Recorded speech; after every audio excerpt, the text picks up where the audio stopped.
Business में day to day dealings में हमें काफी बार ऐसा करना पड़ता है कि अलग अलग कस्टमर्स के लिए अलग अलग रेट डिसाइड करने पड़ते हैं। ये निर्भर करता है क्वांटिटी पे।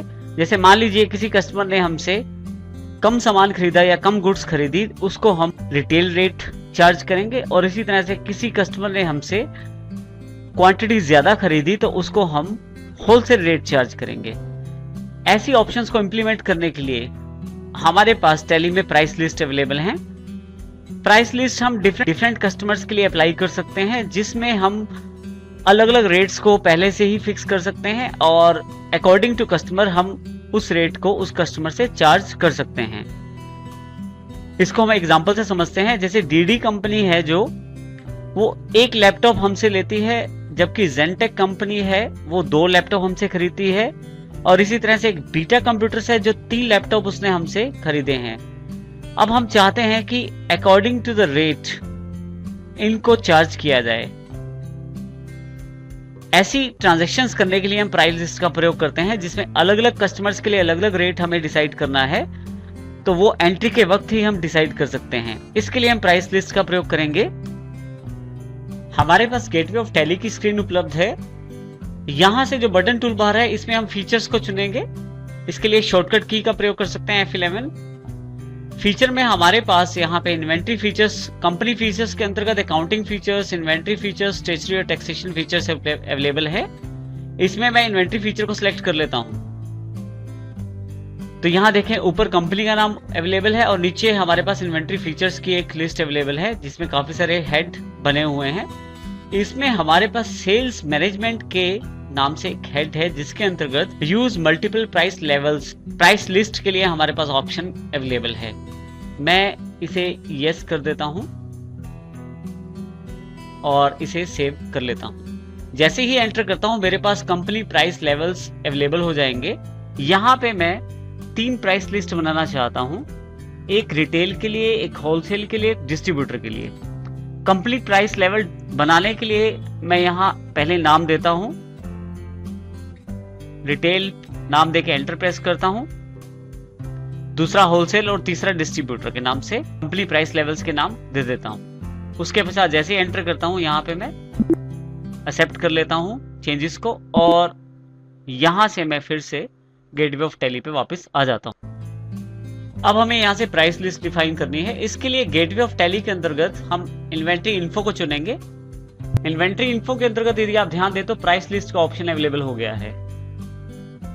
यहां हम प्राइस लिस्ट डिफाइन करने के लिए प्राइस लिस्ट को सिलेक्ट करेंगे।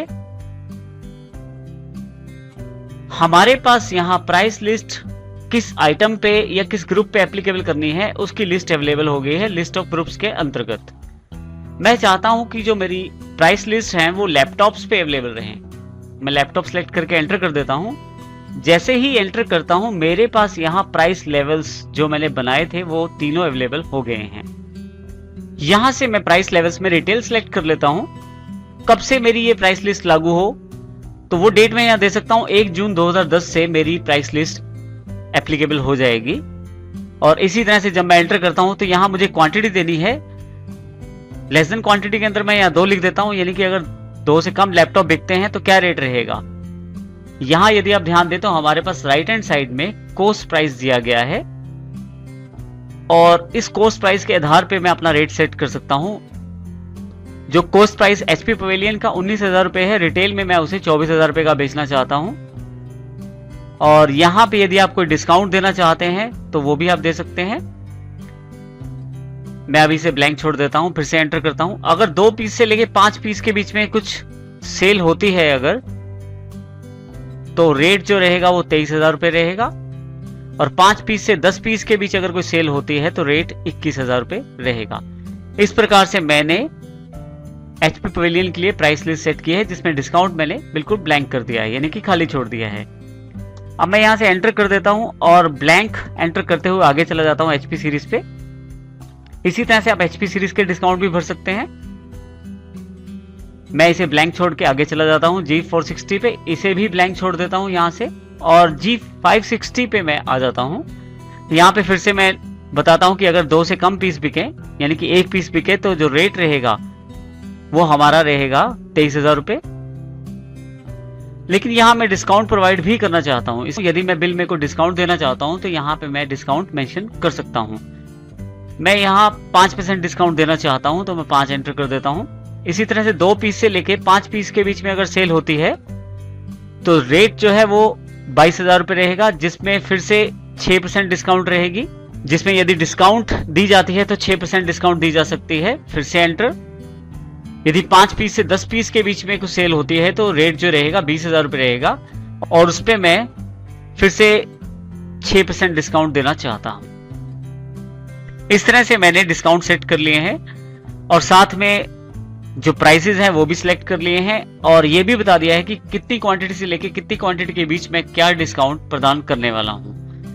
जो डिस्काउंट एप्लीकेबल रहेगी वो आपकी इच्छा पे रहता है। जब आप चाहें तो डिस्काउंट दे सकते हैं, यदि चाहें तो डिस्काउंट हटा सकते हैं वहां से। इसी तरह से रेट जो है हमने पहले से ही सेट कर दिए हैं। इसमें ये हमने पहली प्राइस लिस्ट सेट की है रिटेल की, जिसमें 1 जून 2010 से एप्लीकेबल रहेगी। इसको मैं एंटर ब्लैंक एंटर प्रेस करके एक्सेप्ट कर लेता हूं।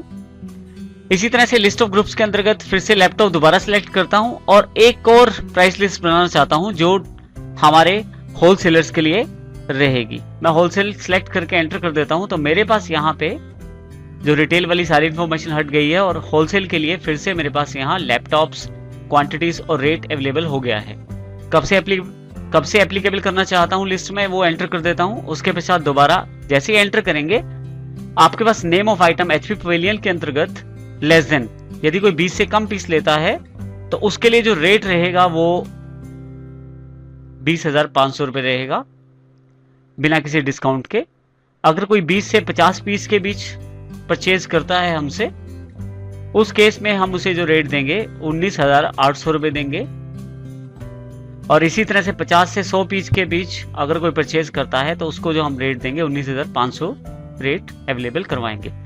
तो हमने ये होलसेल की जो प्राइस लिस्ट तैयार की है, यहाँ कोई भी डिस्काउंट प्रदान नहीं किया हमने। फिर से ब्लैंक पे एंटर करके मैं HP सीरीज और इसी तरह से लेनोवो और लेनोवो G560 के लिए भी रेट डिफाइन कर सकता हूँ। लेकिन अभी इस एग्जांपल में सिर्फ HP पवेलियन के लिए मैंने रेट डिफाइन किए हैं। अब यहाँ फाइनली सबसे लास्ट ऑप्शन पे आ जाता हूँ जिसमें एक्सेप्ट कर लेता हूँ। और इस तरह से मैंने 2 प्राइस लिस्ट तैयार की हैं, होलसेल के लिए और एक रिटेल के लिए। यहां से एस्केप करके बाहर आ जाते हैं हम लोग और अपने मेन गेटवे ऑफ टैली पे हम वापस आ जाते हैं। ट्रांजैक्शन करने के लिए फिर से हम गेटवे ऑफ टैली पे आते हैं और यहाँ ट्रांजैक्शन के अंतर्गत अकाउंटिंग वाउचर को सिलेक्ट करते हैं। हमारे पास सेल्स का वाउचर उपलब्ध है, लेकिन अब की बार हम यहाँ पे 2 नए ऑप्शन का अध्ययन करेंगे जिसमें हमारे पास नीचे की तरफ यहाँ 2 बटन अवेलेबल है, अकाउंट इनवॉइस और एस इनवॉइस। सबसे पहले हम बात करते हैं एज इनवॉइस की। हम अपने वाउचर को एज इनवॉइस भी प्रयोग कर सकते हैं। उसके लिए हम यहाँ पे एज इनवॉइस पे क्लिक कर देंगे तो हमारे पास इनवॉइस प्रोफोर्मा उपलब्ध हो जाएगा, जिसके अंतर्गत हम इनवॉइस से रिलेटेड सभी डिटेल्स देंगे। साथ ही इसमें अगर यदि आप यहाँ ध्यान दें तो नेम ऑफ आइटम यानी कि आइटम्स के लिए अलग से जगह, क्वांटिटी, रेट, अमाउंट अवेलेबल हो गया है। जबकि यदि हम इसको एज वाउचर यूज करें तो यहाँ पे इस प्रकार की डिटेल्स अवेलेबल नहीं रहती। और यदि आप ध्यान दें तो यहाँ कहीं भी प्राइस लिस्ट भी अवेलेबल नहीं है, तो हम इसमें प्राइस लिस्ट का प्रयोग नहीं कर पाएंगे। इसके लिए हम यहाँ से एज इनवॉइस सिलेक्ट कर लेते हैं। इसी तरह से हमारे पास एक ऑप्शन और है यहाँ पे, अकाउंट इनवॉइस या आइटम इनवॉइस। इन दोनों आइटम्स की जानकारी हम यहाँ से लेते हैं। सेल्स इनवॉइस या सेल्स बिल इस डॉक्यूमेंट को कहते हैं जिसमें बेसिक ट्रांजैक्शन के अलावा आइटम का नाम, उसका प्राइस, डिस्काउंट, टैक्स इत्यादि अधिक जानकारी भी दी जाती है। और इसी तरह से सेल्स इनवॉइस आपके पास 2 तरह से अवेलेबल रहता है, अकाउंट इनवॉइस और आइटम इनवॉइस के रूप में। अकाउंट इनवॉइस का प्रयोग प्रोफेशनल्स करते हैं जैसे डॉक्टर, लॉयर्स, कंसल्टेंट्स, जो सर्विसेज के लिए कुछ चार्जअप करते हैं जैसे कंसल्टेंसी चार्जेस, प्रोफेशनल फीस या लीगल फीस। इसी तरह से जब हम गुड्स बेचते या खरीदते हैं तो उस केस में हम आइटम इनवॉइस का प्रयोग करते हैं, जिसमें हम सेल ऑफ इन्वेंट्री आइटम्स को दिखाते हैं, इसके सारे ट्रांजैक्शन को रिकॉर्ड करते हैं। तो इस तरह से हम सेल्स इनवॉइस का प्रयोग करते हैं।